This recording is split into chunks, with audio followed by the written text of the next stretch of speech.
আগুন দাও দাও করে জ্বলছে, তখন আমি হেলিকপ্টারে করে পানি দিলাম যে অন্তত এইভাবে পুড়ে যাচ্ছে সব, হেলিকপ্টার থেকে পানি ছাড়ো।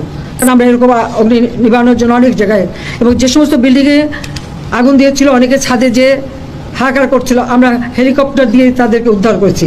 সেই নারায়ণগঞ্জে কাঁচপুর থেকে নিয়ে শুরু করে বিভিন্ন জায়গায় হেলিকপ্টার দিয়ে দিয়ে কিন্তু আমরা মানুষকে উদ্ধার করে তাদের যান বাঁচিয়েছি।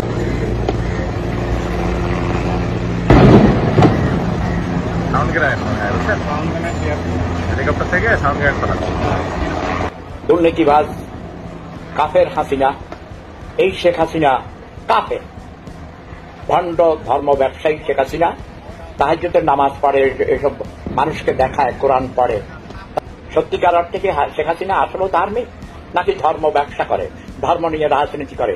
হজের থেকে এসে পট্টি বাঁধত আগে, এখন আর পট্টি বাঁধে না, এখন ইনি মডার্ন নানি হয়েছেন। শেখ হাসিনা ভণ্ড ধর্ম ব্যবসায়ী।